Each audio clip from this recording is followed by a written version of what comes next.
Napa-take over mga idol ang big man ng Gilas Pilipinas na si Poy Eram.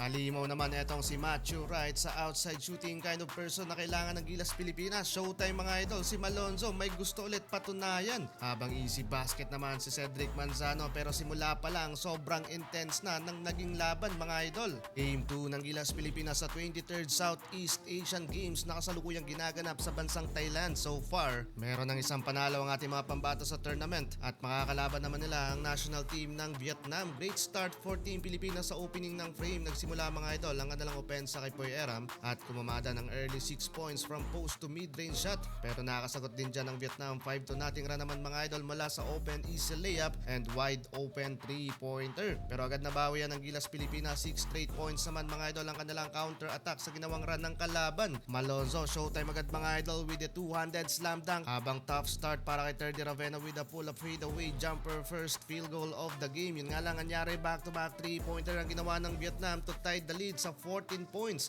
After that, eto Mr. Wiggle ng Vietnam, pinasayaw-sayaw mga idol si Chua with the acrobatic finish sa layup. Trail by 4 points ang Pilipinas, samantalang last minute pinasok na si Cedric Manzano, pride of Romblon. Instant impact din mga idol sa opensa ang ating national team mula sa extra pass ni Terdy Ravena. Yun nga lang, nalamangan tayo ng 5 points umulan ng 3 mula sa Vietnam, 16-21 end of first quarter. Second quarter tayo mga idol, eto nagkasagutan ng Vietnam at Pilipinas sa outside, nagkabatuhan dyan mga idol ng 3, pero hindi makapaniwala si Poy Eram sa nangyayari. Medyo pumapabor ang mga tawag ng referee sa team ng red shirt hanggang sa natambakan nga tayo ng 10 points under 8 minutes 20-30. Lamang mga idol ang kalaban pagdating sa outside shooting, samantalang nakapagtala pa lamang tayo ng dalawang success 3-pointer, pero take over pa rin dyan si Poy Eram habang tahimik sa first quarter si Matthew Wright, ang gunner ng ating national team. Pero eto bumawi na mga idol, pangatlong 3-pointer ng Gilas Pilipinas. Yun nga lang, in rhythm pa rin dyan ng Vietnam. Huge run mga idol, 8-0 run, back-to-back 3-pointer, kaya umabot sa 14 points, biggest lead so far ng kalaban.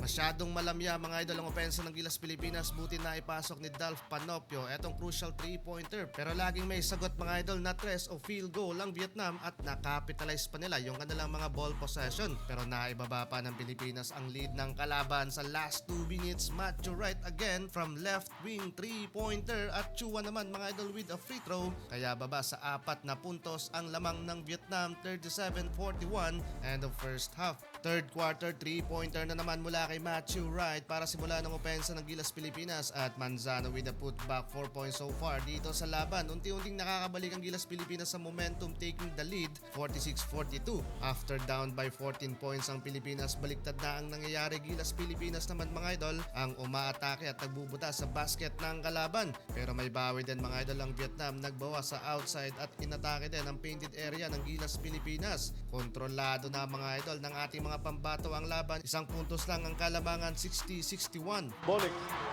the 3. There Good you go. for Berto Bolick. He's thinking about it. He'll take it, and he will make a 3 for the top of the key. Mid-range, Matthew Wright, bitin. Malone's on the board. That's a big Putback is one. gone. Si Poy Eram yan. But the best finishers.